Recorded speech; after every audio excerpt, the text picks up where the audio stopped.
I want to say happy Monday to you, and I hope everything is going well. Hope your weekend was great. Hey, what I want to do on this broadcast, we've been teaching on the tribulation, but I want to take a side note because I haven't taught on this in quite some time. I want to talk about relationships.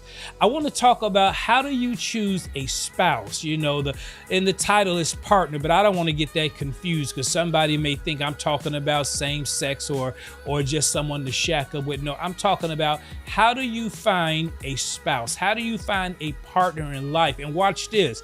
Some people say, oh, all I need is love. But believe it or not, love is not going to be enough to keep a lot of marriages together. Believe it or not, there's a lot of people that are divorced and they still love their spouse. Do you know what a quick definition of love is? Love is seeking and caring for the highest good of another individual without any motive or any personal gain. In other words, you're doing something for this individual because it benefits them. But you know, you have to ask the question, if two people love each other, why did they divorce? Why do they argue so much? Why does it seem like they can't get along? I even heard someone say, I love my spouse, but I can't stand them. And you know what? I understand what they're saying, because if anybody been married long enough, you don't want to see any harm or anything bad come about to your spouse. But this one thing right here is starting to be a deal breaker. And you may be asking yourself, how did that get past me? How come I didn't see that in the beginning? You know, there's a lot of marriage books out there that speak about the things you should look for before you even get engaged, before you get married. Some people, and I'm going to get into this with scripture, some people been dating for months and years, and depending how old you are, some of these time frames may be unrealistic. For an example, if you've never been married and you're 50 years old, dating for 2 and 3 years may not be the best thing.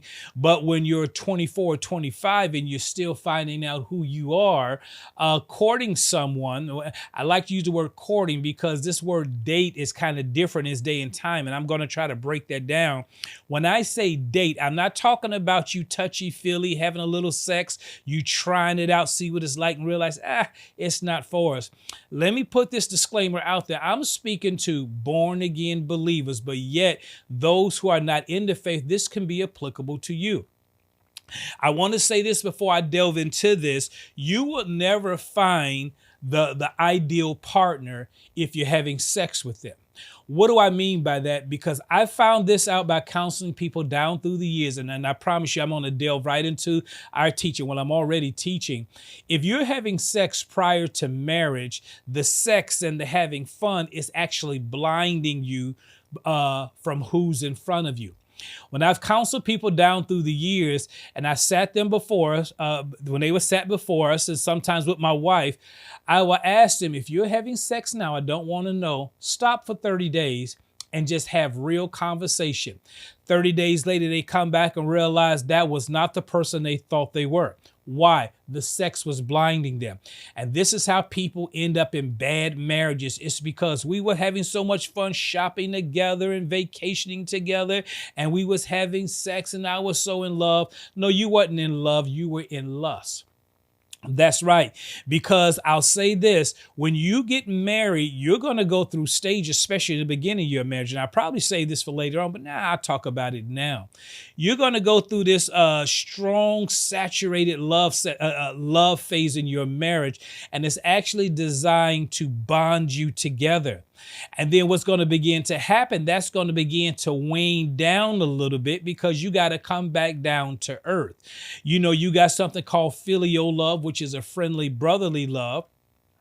And you have agape love, which is the God kind of love. And then you got this marriage love. I forget the Greek word, it eludes me right now, but it's a love or an attraction between a husband and a wife.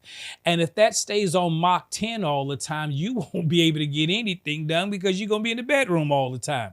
And so what happened is your marriage begins to mature. But before you get to that, what are some of the things you should be looking for to identify an ideal unfaithful spouse. Now, there's a scripture I had before me. It's in the book of Corinthians. I think it's over here to my left. And it talks about that you should not be unequally yoked together with an unbeliever. And so let me find this real fast here. I want to read it to you here. I had it in my notes here. Okay, 2 Corinthians, the 6th chapter and the 14th verse. This is Paul speaking, who at one time, historians believe he was married at one time because of the in-depth knowledge he had about marriage. All right. Let me say this also. Stop getting your marriage cues, your marriage advice from the Steve Harveys and the Tyler Perrys and all of these talk show folks who are not married, 3 times divorced, some of them on the down low, some of them, because they influential or popular or rich, you want to take marriage advice from. Stop that. Please stop it. And you find you someone with a solid marriage relationship who's been in the game, who's going to give you real talk, real advice from a biblical perspective. All right. Because biblical perspective work good if you're an atheist or you're a believer, because marriage, I'll say this also, marriage and the church are the 2 oldest institutions in the world. And when I say that, you got Adam and Eve, which was one of the first institutions ordained by God. God ordained marriage. And then in their relationship, as they walk with each other and met with God in the cool of day, that was church. That was worship. That was fellowship with God. So you see these things, God instituted these. Now back to this scripture. Look what it says here in 2 Corinthians, the 6th chapter and the 14th verse. It says, do not be unequally yoked together with unbelievers. I'll put this on the screen. For what fellowship has righteousness with lawlessness, or unrighteousness, some translations say, and what communion has light with darkness? Now, what Paul is doing, he's contrasting some things here, and he's trying to get you to see these things don't have anything in common. And because they don't have things in common, there's going to be some conflict. And likewise, when you choose a spouse or say you want to settle down to death do you part, if there's some conflicting things in your life, you two are not going to come together and be joined as one. On paper, you're joined together as one. The preacher said it. City Hall might have said it. The marriage papers may have said it. But you know what? You are actually not joined together. I have to do a teaching on divorce because someone asked the question, is God for divorce? Yes, he is. And I know that just shook some of you, but I'm going to prove it to you. I'm going to show you what Jesus talked about divorce. The church have taught this wrong for so many years and have called women to stay in relationships in which they was mentally and physically abused, as well as men. Now, I'm going to save that for part 2. But in this scripture, he said, first of all, don't be unequally yoked together. Paul is taking this analogy from an Old Testament view where God said, do not yoke an ox up with a donkey. You know why? Because that donkey will that ox will drag that donkey all over the place because they're unequally yoked together. Yoke an ox with an ox, or an equally strong animal with another equally strong animal. In doing so, the plowing, it will be much more organized. The weight won't be just on one and not on the other, or one won't be dragged along in life or doing life's mission because the other is so strong in leaving them behind. Yes, that can be a problem, and I'll begin to cover that. He then goes on to say, what fellowship has righteousness with unrighteous? Can you imagine someone being a law-abiding citizen, then the other spouse is out robbing stores, carjacking people, assaulting people on the street? So what does righteousness have to do with unrighteous? Do you see these vast contrasts Paul is making? And what communion has light with darkness? Self-explanatory. So what I want to do, I want to delve into some of the top things, and I'm going to start off with probably the number one thing that causes divorce in marriage. If not, it's in the top 3 or top 5. The number one, and you guessed it, is finances. The reason why a lot of people end up divorced or can't come together is because finances talk so much in relationships. Finances can bring a man's self-esteem down, and it can cause a wife or a woman to be, insecure because we both get our comfort levels from different phases in finances. And I always tell people, when you're contemplating marry someone, before you even get engaged, before you say, hey, I want to spend the rest of my life with you, there should be some things that should be divulged. And so before you even get to, let me say this, even before you start dating someone, before you get engaged with someone, you should know who they are. I even got to back up before I start talking about finances.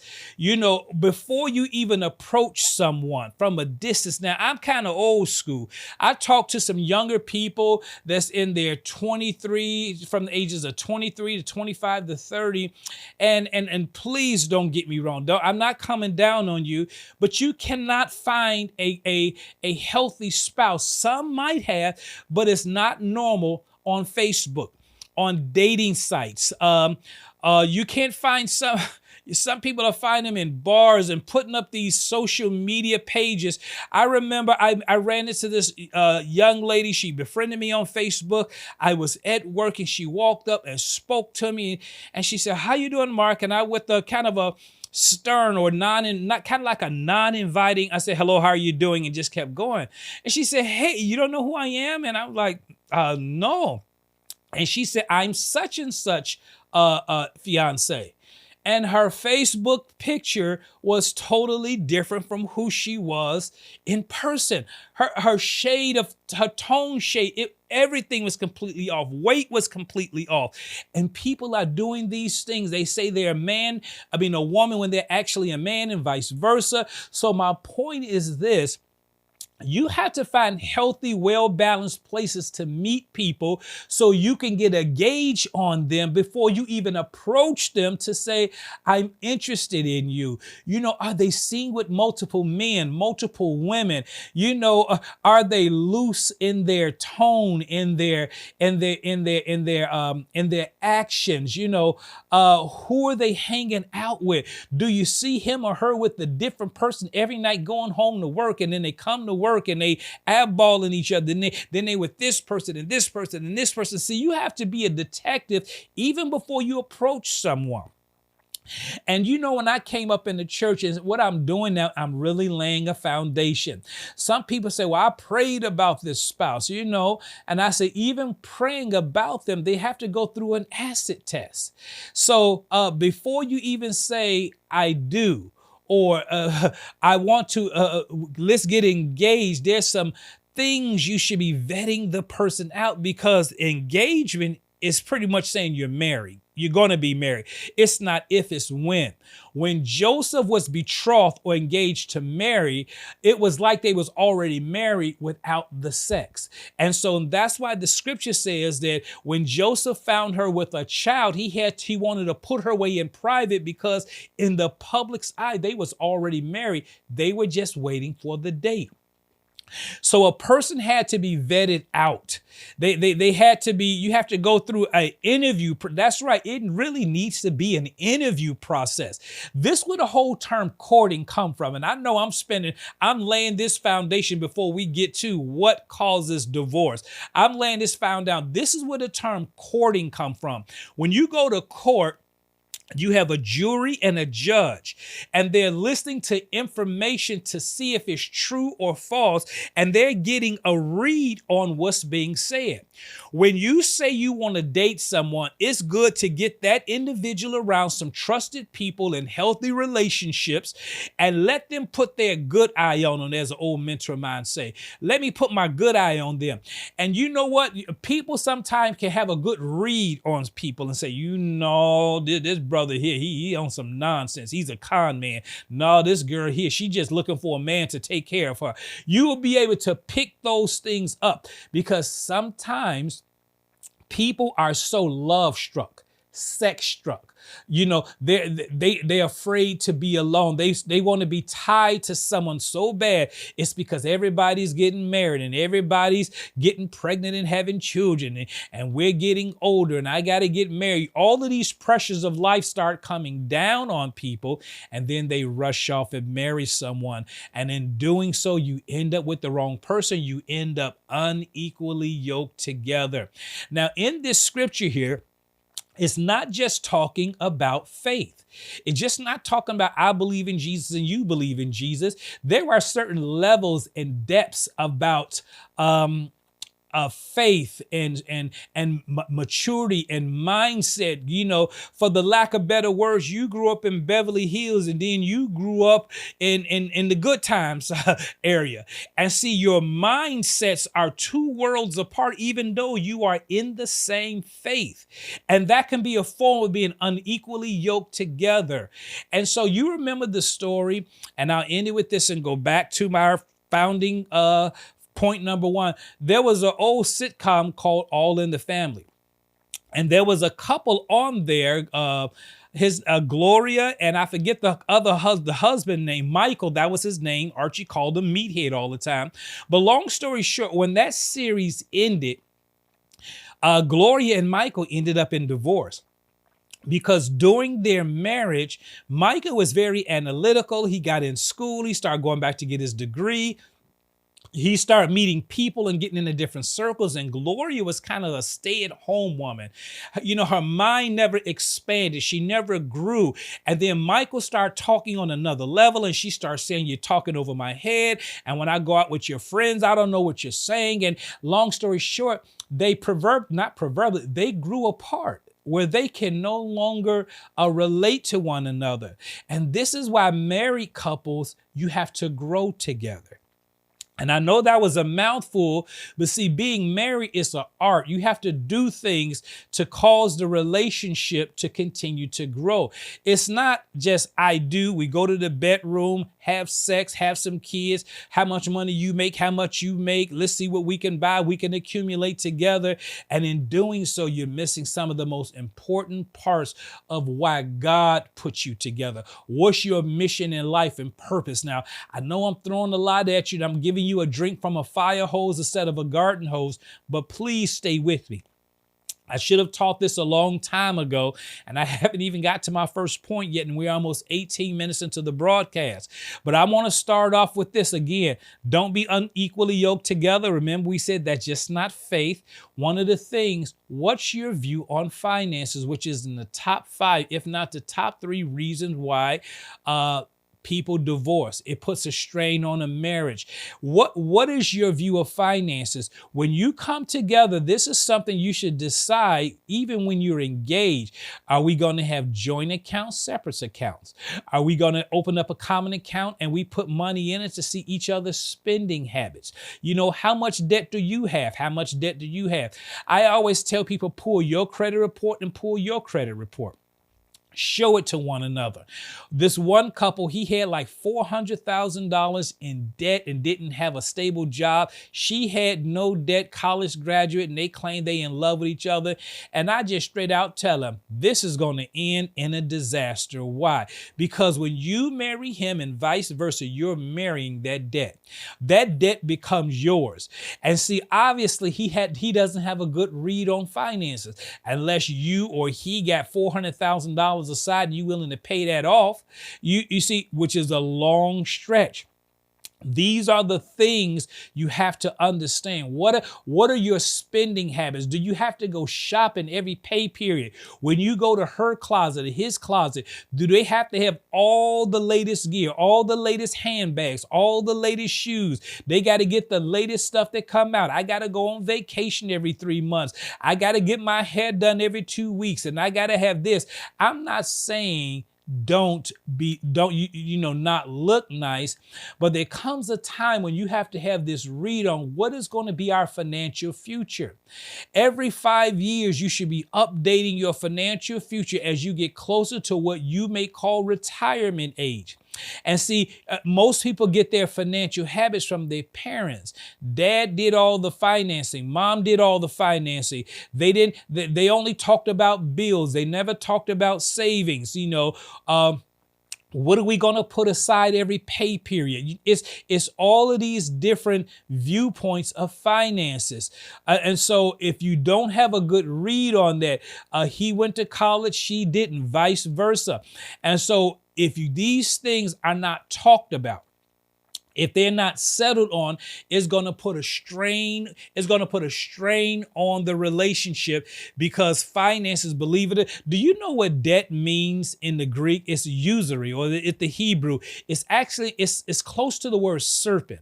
So when you're deep in debt, it's actually choking the life out of you, because now you can't focus on your spouse. You can't focus on your relationship because you're too focused on finances.